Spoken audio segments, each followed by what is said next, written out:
What's up, guys? Dale Cover here with another video. This one is about punchlines, helping you make your jokes better. Now you gotta thank Jay Bird for this. Jay Bird hit me up on YouTube and said, good info and presentation. Where's the punchline video? So he checked out one of my other videos, which was about setups, joke setups. You can go check that one out. And he said, hey, where's the punchline video? I'd like to hear you break down on that. I said, sure, I'll do one for you. I'm glad you asked. I'm so glad if there's anyone out there I can help, I would definitely take the time. So that was this morning, and I'm hoping to get this video out tonight just because Jay Bird asked. So shout out to Jay Bird. I really appreciate it, bro, for real. Okay, punchlines. Well, let me just jump right back real quick into what I said about the setups. I won't be too long, but just to kind of give you context. So the joke setup is really the part of the joke where you give the listener all the information they need to understand the punchline, to get the joke. So you got to give them a lot of information in a short amount of time. That's the challenge. Now, a punchline is, I guess one way to generalize and summarize is sort of a shattering of expectations.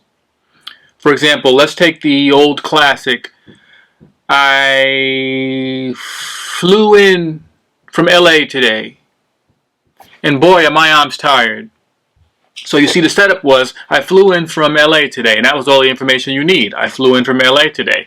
But most people, they're going to think you flew in, that you were on an airplane, right? So you kind of misdirected them. They call it misdirection as well. And then when you say, boy are my arms tired, you shatter that expectation with something ridiculous, you know, boy are my arms tired, and it's a puzzle. So a punchline, a joke to me, is kind of like a magic trick. That's what I say. I say jokes are like magic tricks, and I'm just up on the stage performing magic tricks. Boom, boom, boom.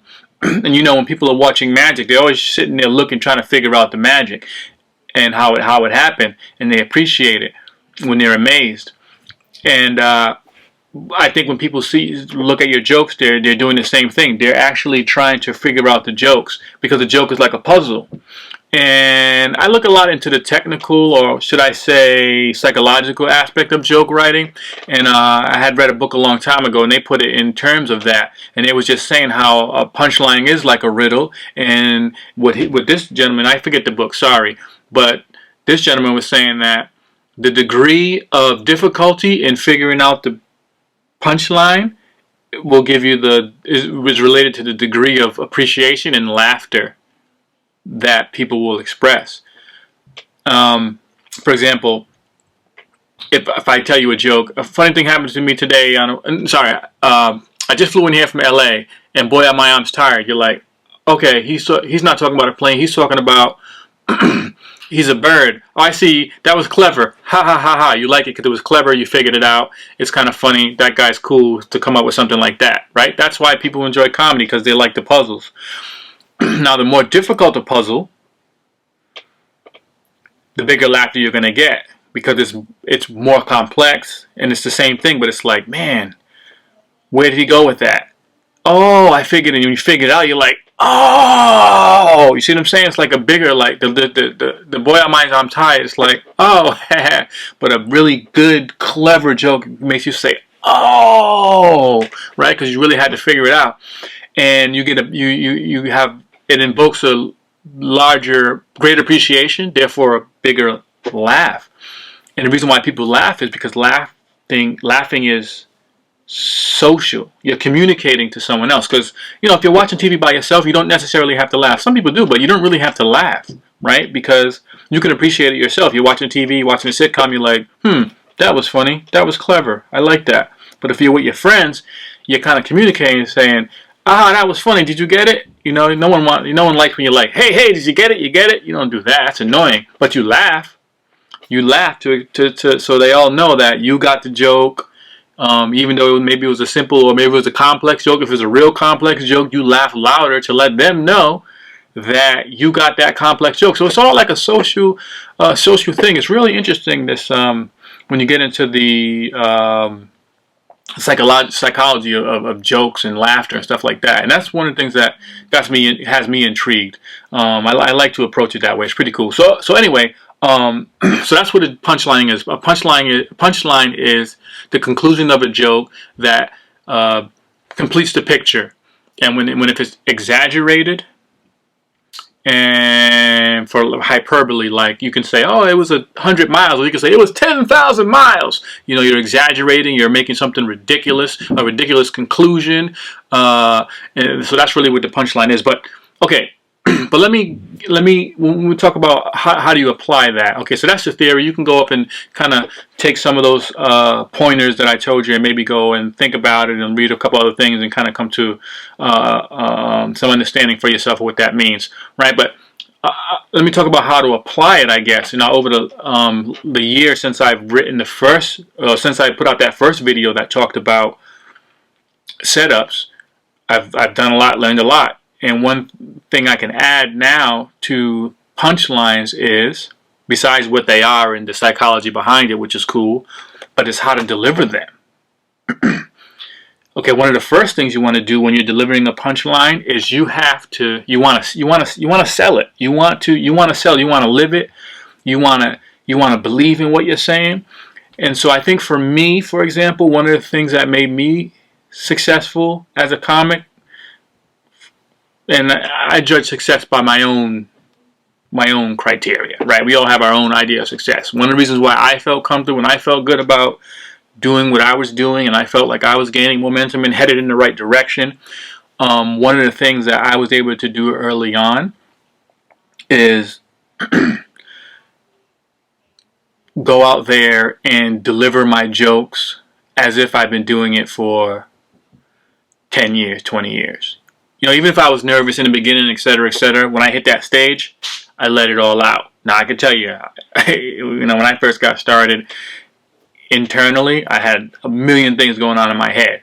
But you wouldn't know it, because I figured, I'm here, this is what I'm here to do, this is what I was born to do, and I'm going to die out here. So, what I'm saying is, and even now, that's the goal. And it's a struggle always to make sure, just like a basketball player or a sports player, every night you want to come out and you want to play your best. But you have some nights where you're like, I wasn't feeling too good. I was a little lazy. I was a little, you know, we get that, and I have that as well. But the goal is to always come out and try to always give that peak performance. Like, you know, every time you tell a joke is the first time. So when you bring that energy behind it and you sell your jokes, people are going to buy in. Okay, so when we talk about punchlines, one of the first things, the best thing, the most important thing I can tell you is you have to believe in your joke, and you have to really sell it and give the energy behind the joke so that they can feel where you're coming from, so you can express yourself. Now, even if you're a deadpan guy in your job and your style is, you know, hey man, I flew in here today from LA, and if that's your style, that's cool. But be that the best you can be. You know what I mean? Don't come in there and be nervous. Just be deadpan. Be, hey guys, I flew in here today from LA. And boy, am I arms tight. You know what I'm saying? Whatever it is, if you're going to be that, be it all the way. So you can choose whatever your style is. So even if it's... So I guess what I'm trying to say is you don't have to be as animated like other people. So when I say go hard, I don't mean to say if you're a laid-back dude and that's your style, that you have to change it and become hard. I'm just saying come hard with whatever your style is. If you're a laid-back dude, be a really, really, really laid-back dude. Do what you do. You know what I'm saying? So that's one of the biggest thing. Do it, and do it to the best of your ability. And another thing, punchlines are one of the key things in comedy. Is the goal is to try to communicate yourself to your audience. You got to understand these people never saw you before. You're going to get people that are from around where you're at, like they kind of know the lingo and they kind of know certain things, you know, and you may find that they laugh at certain things that you say because they understand it. And you may find that they're not laughing, it may be because they don't understand it. Like I had people in the crowd, you can tell, for example, sometimes I talk fast when I'm excited and I had something I had to work on, right, still working on. And I could hear people laugh at a joke, and I could hear a guy, for example, say, "What did he say?" Which means, you know what I'm saying, he just didn't catch what I was saying because it was too fast for him. So, you know, I have to learn to speak a little slower because not everybody is, hip to if I, rap. Kind of like, let's say you learn a second language. Let's say you learn Spanish, right? You learn Spanish in school and it's very slow. But if you talk to Spanish people, they're like boom, boom, boom, boom, boom, boom. You're like, okay, I didn't really catch all of that. You know what I mean? So it's kind of like that when you're on stage. You don't want to. Sometimes you go too fast and they really can't get it. So it's not that you're not funny. It's just that they just can't get it. And other times I had people, and for example, I had a lady one time. She was just tilting her head. And I kind of knew, like, she was listening because she had that, you know what I'm saying? But that little tilt was like, I didn't get that. Not like you're not funny, but she was like, I missed that one. Like, I didn't, you know what I'm saying? Like, she couldn't. So one of the important things with your jokes, you want to make sure that people are able to understand you so that you can get the most out of it, so you can make them laugh. That's the goal. And there's a couple of techniques that you can use, a couple of techniques that I found, like rhythm. Rhythm really helps, and patterns really help.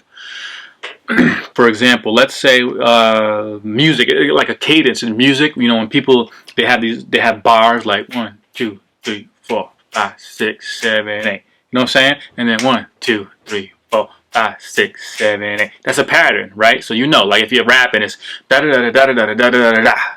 Da da da da da da da da da da da. You know what I'm saying? It's just like a pattern. And every time they hit the da da da da da da da da da da da da da da da da da, the crowd goes, oh, da da da da. You know what I'm saying? Because they're following the pattern. So even in your jokes, you could still use a pattern. It's not necessarily. So when you're writing, you can kind of think to yourself, how am I writing this such that when I do get to my punchline and I deliver it, that they actually know there's a punchline there. Because sometimes if you don't get a laugh, it's not that you're not funny, but they may not have expected there to be a punchline. They may have thought that it was just part of the story because of the way you delivered it. I'll give you a prime example. I have a joke, and I just tell someone about my grandmother, and basically it's the part where it says about my grandmother commenting on my posts on Facebook, and she says, "Hey Dale, I like your post, love you, Nana." She always says that. "Hey Dale, I like your post, love you, Nana." And the whole joke thing is that she signs her name Nana all the time on Facebook, right? And so when I first started telling that, the punchline is a whole different line. But that was like a setup to kind of tell you, like, this is what my grandmother does. She says, "Hey Dale, I like your post, love you, Nana." And then I go on and tell them, then I make them laugh about, other stuff. But now that setup line, I actually get a laugh on that setup line all the time because of the way I tell it now. And I was getting laughs, like, so I was telling it, and then people would start to laugh, and I'd be like, "Oh, why are they laughing at that? Is that funny?"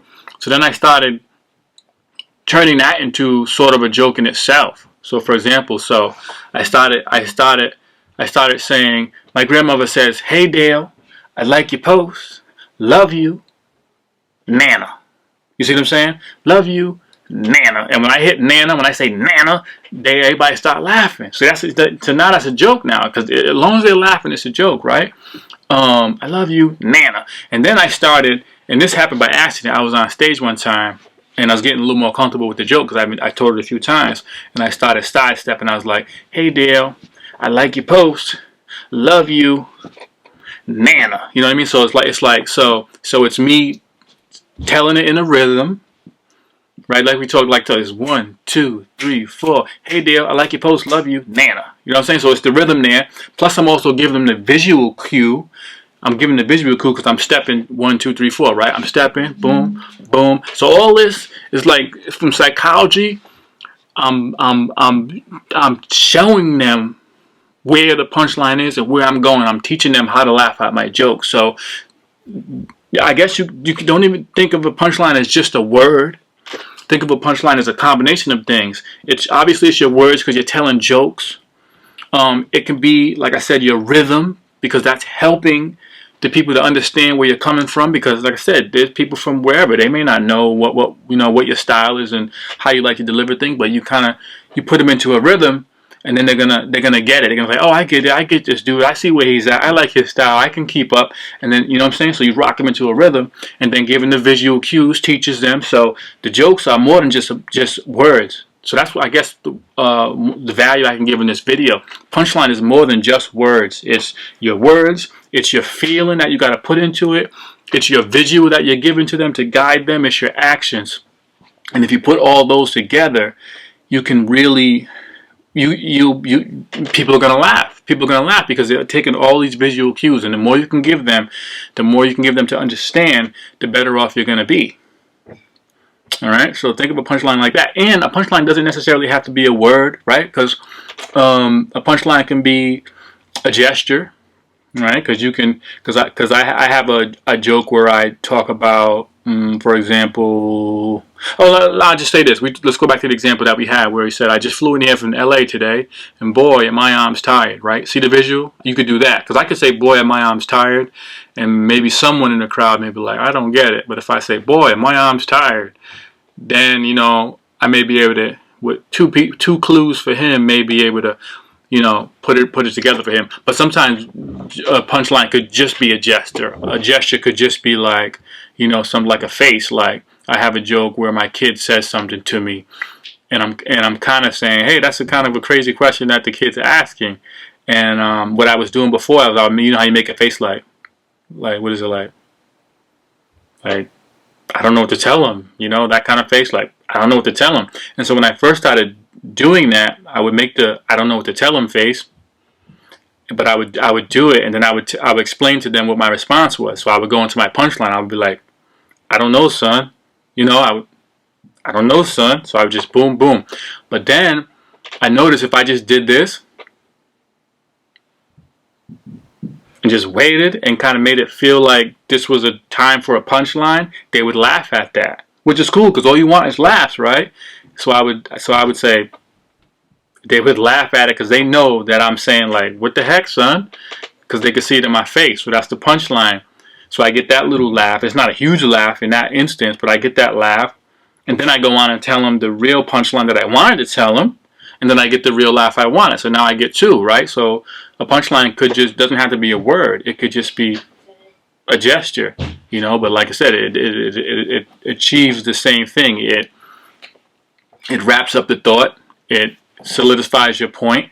It kind of ridiculous at times, and even actions too. You know, like you look at a guy like Jim Carrey, you know, or like slapstick comedy. A lot of that stuff is just, it's a punchline because it's a conclusion to the thought or the premise, but it's ridiculous. Like it's flipping on a banana. And the reason why you laugh because you're like, okay, I didn't expect it to happen like that, and now that it happened like that, it happened so crazy. That's funny. It's like a magic trick. It's you figure out the puzzle and you laugh. So it's all the same, right? So let me keep this short. I don't want to go too long, but I hope I did you some justice answering your question, buddy. I really appreciate it. My man Jay Bird, thanks for the question. Anybody else, if that helped you out? I'm glad if it did. And leave a comment, you know, if you have another question, let me know. Because like I said, Jay asked me for this morning, and I was obliged to just come right down to the lab, which is just a few steps. Click on the camera, and let's have that conversation, all right? And check out some of my other videos, man, if you like. You subscribe, whatever, man. You know how it is. We do this to make people laugh and to hopefully just contribute and help and put that positive energy out, okay? My name is Dale Cover. I hope you appreciated this video. Y'all have a good night or day, wherever you're at. I don't know, but have a good one.